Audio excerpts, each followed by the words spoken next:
The past, the present and the future. Good governance. Is it really in practice? Change. Is it really happening? The economy. Are we on the right track? Good evening and welcome. This is Face the Nation, where we are trying to find the answers that matter to you. Our guests this evening are Arjun Ranatunga, who is the Minister of Ports, Shipping and Aviation, and Dr. Harsha De Silva, Deputy Minister of Policy Planning and Economic Affairs. Let me introduce our journalists this evening. On to my right is Nadeem Majid from News First. On to my left is Sonali Wanagwadage, again from News First. And Farhad Shaukat Ali, who is an independent investigative journalist. Starting off, we have Dr. Harsha De Silva, who is the Deputy Minister of Policy Planning and Economic Affairs. Your time starts now. That is 3 minutes. The question to you is, does this government really have an economic vision for the future, economic vision for the country? Your time starts now, Doctor. Thanks. Happy to be here. First time on Face the Nation. Nice to have you as well, Doctor. Thank you. Not really. The answer to your question is because this government is a transition government. It came to office based on the 100-day program it offered to the people as opposed to the Chintane offered by Mr. Rajapaksa and his gang. Essentially, that was a long-term program with a vision of making Sri Lanka the wonder of Asia, as opposed to ours, which was a very limited scope of 100 things to do in 100 days. The main components of our 100-day program, if I were to break it up in that way, one was immediate relief for the household. That is to increase incomes at the household and reduce expenditure at the household. That we did by increasing salaries, increasing agricultural prices at the farm gate, etc. And then we reduced prices of essentials by reducing taxes, reducing duties, and literally bringing down some of the extortionary pricing of particularly fuel and so on. The second thing was to strengthen democracy, and that was to get rid of this all-powerful executive presidency to the maximum possible without going in for a referendum. That was a promise we gave, and I think we've delivered on that. The largest majority in probably the world ever in such a change of the way a country is governed. We have now hopefully moved closer to getting the 20th Amendment also implemented. Then we would have completely delivered on the strengthening democracy front. And the third one was fighting corruption. We have been fairly slow at the beginning. People were telling us, look, what have you done? You haven't put anybody in jail. Now, of course, everybody is running to the Supreme Court trying to avoid going to jail. But there has been movement in that. And so therefore, I think we have delivered on our promise of 100 days, and only the next government will have the economic vision. If you give me a chance, I will explain in time to come. Thank you very much. Thank you very much, Dr. Harsha De Silva, the Deputy Minister of Policy Planning and Economic Affairs. Moving on to the Minister of Ports, Shipping and Aviation, Mr. Arjun Ranatunga. Right after you assumed duties as the Minister of Ports, Shipping and Aviation, you visited the Hambantota Port, you visited several areas that come under your portfolio. You appointed commissions saying that there have been corruption taking place in these establishments. What is happening right now? At the outset, I would like to thank MTV for having me on this particular show. Pleasure is all ours, Minister. And coming back to your question, I'll start with, I'm not the aviation minister, I'm only having port and shipping. And when I was given the aviation ministry, we spoke to Dr. Bali Amun and wanted him to do an inquiry on Sri Lankan Airlines, which he did. Coming back to the port, what we planned to do was to try and see what are the areas where we need to sort it out quickly. We were not very keen on appointing commissions straight away. We knew that a lot of corruptions will happen, and if we were going into the details and try to capture issues, we knew that our target will be failed. So what we did, we allowed the flow to go on, and in the meantime we knew where we were going wrong. We stopped corruption. We got rid of some of the people who were not cooperative. It's like not cooperative, it's more like doing the wrong things. And for me, I think the biggest achievement we did was we got the port onto the right track. If we were talking about Hambantota, we have spent lots of money on Hambantota. We should have done this maybe for the half the price we are going to spend on this project. But it's so unfortunate that people in this country had to pay for these. So what we decided, we wanted to improve this. We wanted to try and get business as far as possible. We have already spoken to some of the investors. Tell you honestly, some of the investors have been here, and they have been studying the project for last so many years. Unfortunately, they went back with a sad attitude for the country. Now they are coming with open arms. They know that it's all very fair for everyone, and we implement the transparency in the port. Whatever the documents we have, we want everyone to see those. And there was something called unsolicited proposals. That has been the major issue we went through, whether it's port or any other ministries. But we stopped that and we called for the general tenders. And I'm pretty happy what we have done in the last 100 days. And now that we have appointed Mr. Nalin Laduhetty and 2 more people to go into the corruption issues, because we didn't want to hamper the 100 days. We wanted to do something in the 100 days, which we did.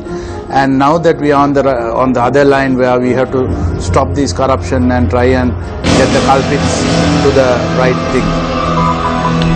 Thank you very much, Minister, for expressing your thoughts on this subject. You could also pose questions to the 2 guests, that is Dr. Harsha De Silva and Minister Arjun Ranatunga, on our Facebook page. Just log on to our Facebook page, that is Face the Nation on MTV Sports, and you could direct your questions to the 2 ministers, that is the Minister and the Deputy Minister. We open the floor for questions from the journalists. We start off with Sonali. Thank you, Shamir. Well, my first question is directed to Dr. De Silva. Sri Lanka is in shock after the recent rape and murder of a schoolgirl in Jaffna. Now, you are the Deputy Minister not only for Policy Planning and Economic Affairs, but also for Child, Youth and Cultural Affairs. Deputy Minister, Sri Lanka has no comprehensive sexuality education program in government schools. This has a great impact on sexual harassment, cases of rape, abortion being reported. My question to you is, what is holding back this government from implementing a comprehensive program to make these school children aware of this? Because this is a massive problem that is faced island-wide. Thank you. This is a very tough one to deal with, because if you look at this country from north to south, children are being abused at a rate that is absolutely unacceptable. There are multiple reasons for it. Particularly in the north, after the war, what I have been hearing is that the rate at which particularly girl children are being abused in that area is higher than the national average. So measures need to be taken. Another big problem is parents, particularly mothers, going to the Middle East, leaving children behind. And if you look at sexual abuse, you'll find that in the majority of the cases, it is either a family member or a close friend of the family who is really at the other end of this transaction. So, Rosie Senanayake is the minister in charge, state minister in charge of this portfolio.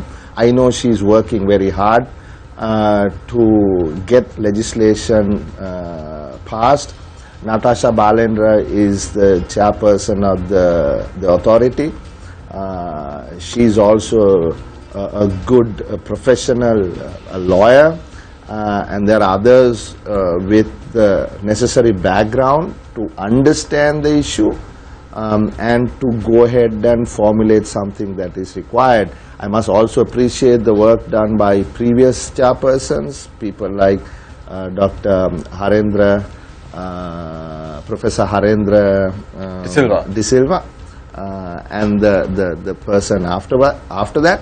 So I think there is some momentum that has been gathering for a number of years, and I hope that will culminate in having effective laws to deal with this. I would want to call it a crisis, in fact, that is plaguing our nation, because children is the most important asset we have, and we need to protect them with the best possible laws that we can formulate against those who are violating those children. Dr. Harsh, you said something very interesting, saying, not really for my opening question when I asked you about the vision of the government in terms of the country's economy. So this government does not have a vision for the country.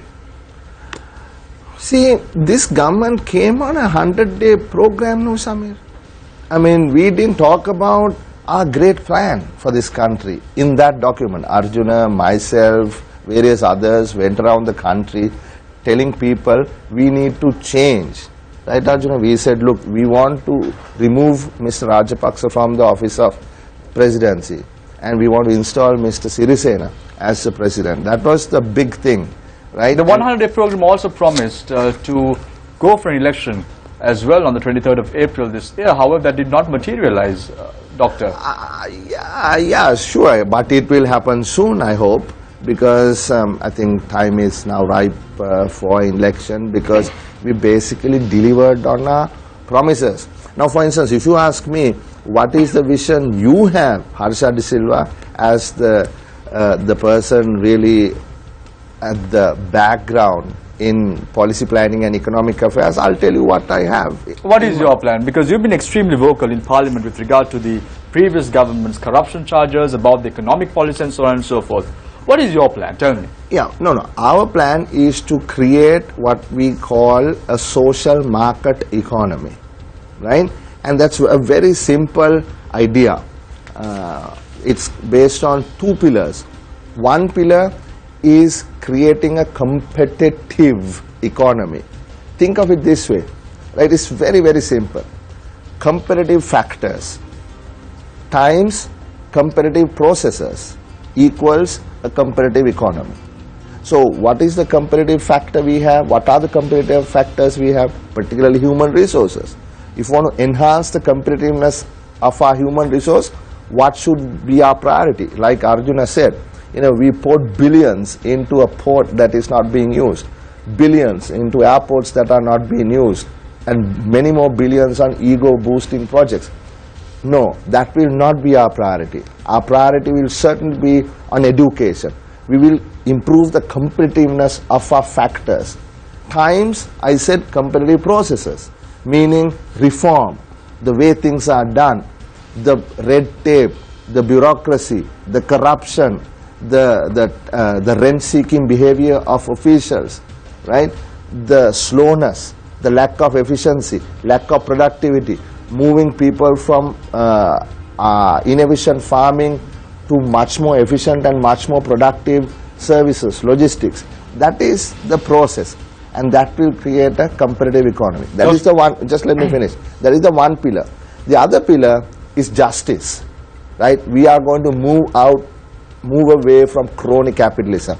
We are capitalists. We are not, going to say, we are socialists looking to give everything to everybody free. No, that cannot happen. However, there must be justice, and that justice is social justice, economic justice and political justice. So that is the country that we will create.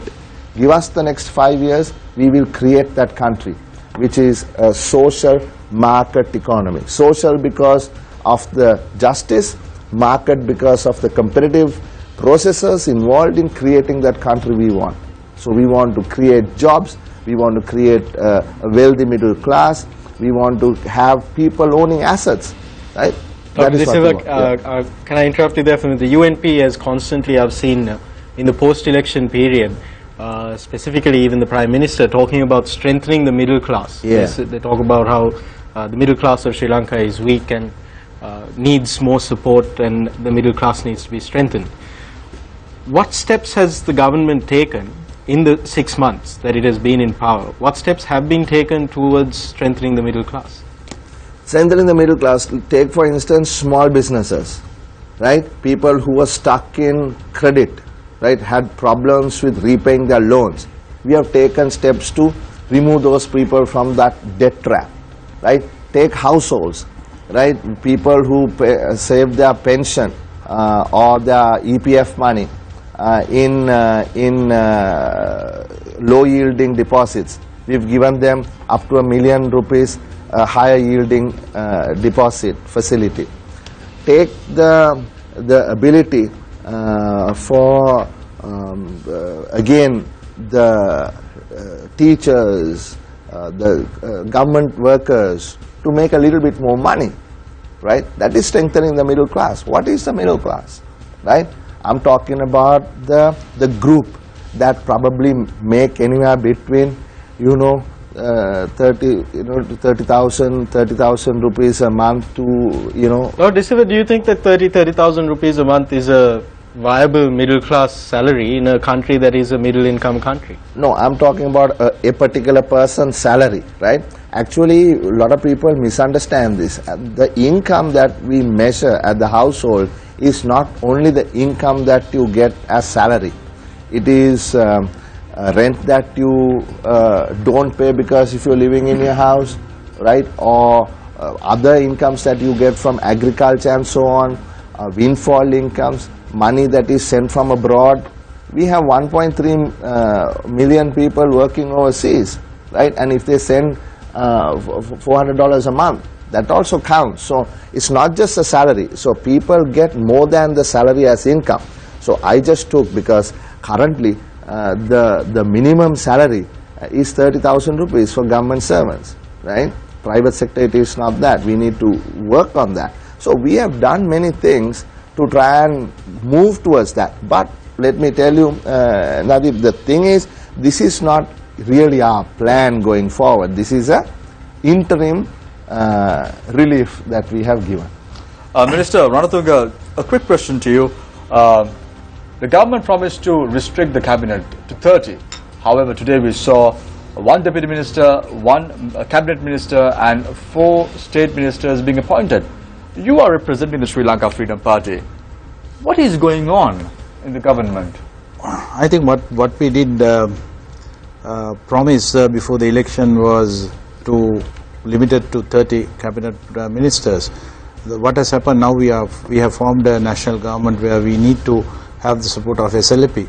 That is the reason when the SLFP ministers and the state ministers left, we need to keep some ministers, because people started talking saying that this is a UNP government. It's not a UNP government. I think this is something we achieved which we couldn't achieve for the last so many years. We have a president who is from the SLFP, we have a prime minister who is from the UNP, and we have 2 honest people running this country for a longer time. Like, we never had this opportunity for a longer time. So I personally feel that was one of the biggest achievements we had in the last, we'll say, 3 to 4 months.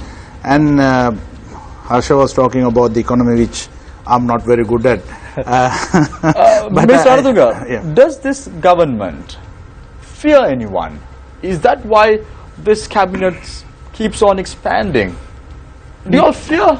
Not really. I don't think we are feared. I think the people have given us a mandate. People has given President Maithripala Sirisena a mandate.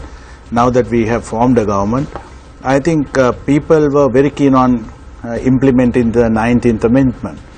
There were presidents who was trying to implement, there were presidents who gave promise but never implement, but it came to a stage, the priority was for President Maithripala Sirisena was implementing the 19th Amendment. It was not an easy thing. I think we were in the Parliament, we struggled for 2 days. I am very honored to say the patience had, the President and the Prime Minister was so cool.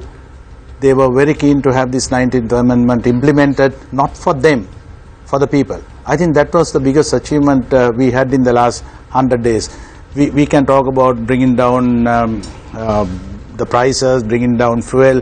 Those are not the very important things as far as I'm concerned. I personally felt that now the justice system is in place where we have never taken the law to our hand, which happened in the last previous government, and it's on the right track. And the other aspect is now that we are not very scared of living, and we were scared of talking in the Parliament. Whenever we speak to the government, former government MPs or the ministers, they were looking left and right, saying that there can be bugged, people must be listening. Now that it doesn't happen, we are not scared of going out, we are not scared of discussions. You take some of the SLFP ministers who is supporting the former president, come out and say so many unwanted things, but we never take the law into our hand. And that is the biggest achievement we have. Minister Arjuna, before we run out of time, I want to ask you, you're talking about justice and the law. In your statement, in your opening statement, you mentioned the Valiamuna report. Now, it has been several weeks since Mr. Valiamuna submitted his report to you and to the Prime Minister. What action has been taken? We haven't seen any prosecutions being made in the with regard to what was revealed by the Valiamuna report. No, this is a report created by someone outside. Now that we have given that to the AG's department, we have to get advice from the AG's department and then implement it. If it was the former government, there should have been about 10-15 guys in jail, which we didn't want to do.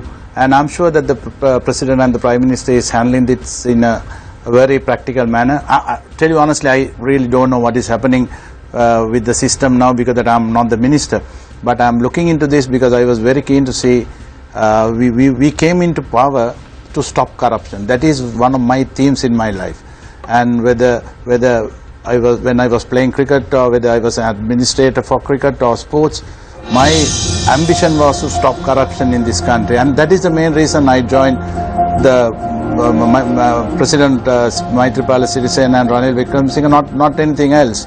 I was very keen to stop corruption in this country, which we have done quite well. I'm not saying we are 100% good, but we have a long way to go. For us, I'll give you for a few questions if you want to pose a question to the Deputy Minister and the Minister. Right. To Minister Ranatunga, how efficient is the port? I mean, you've got something between 10 and 13,000 people working there. Do you need them all? Or is it politically impossible for you to reduce it? It's a very sensitive issue where we need to handle it very carefully. Tell you honestly what has happened in the past. There have been ministers who has been the Minister for Port and Shipping.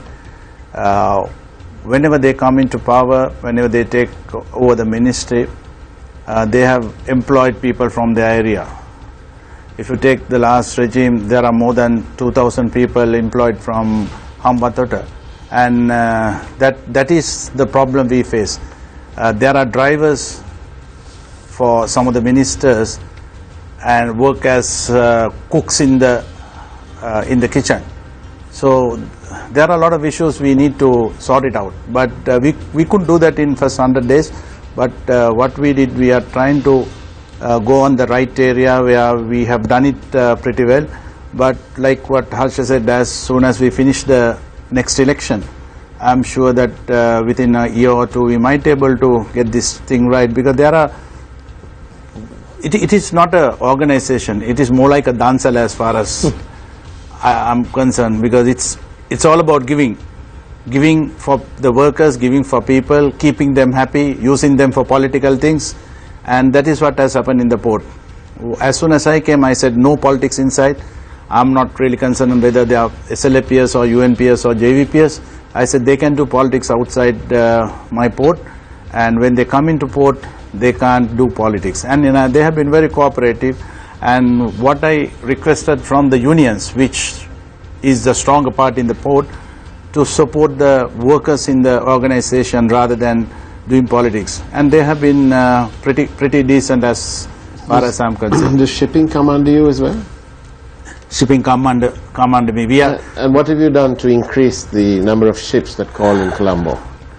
Tell you honestly, we have a shipping corporation where we had about 20 odd ships 20 years back. We don't have a single ship now. Apparently they have. They were trying to buy 2 ships. We are spending about $5 million more for each ship. Unfortunately, we have paid about 60% money. One of the ships supposed to be coming in November. The other one should be coming in March. The biggest issue we went through was we have paid more money than what we should have paid. So we started negotiating with the same people. Some people agree, some people doesn't. So that is the time where we need to take decisions on whether we should stop the contract, whether we should go on and allow them to bring the stuff back. So what we do is, what I do, I discuss with the board of directors and put it to the cabinet to take decisions. And so far we have been very successful stopping some of the contracts, and there are some lawyers who has come out and helped me without taking a cent to support me. I'm very glad that I have got a group where we are trying to get port onto the right track. Faraz, your next question will come in the second round. So we're going for a short commercial break. Is this government really broke? The former president, Chandrika Bandaranaike, who is also patron of the Sri Lanka Freedom Party, said that the present regime does not have money.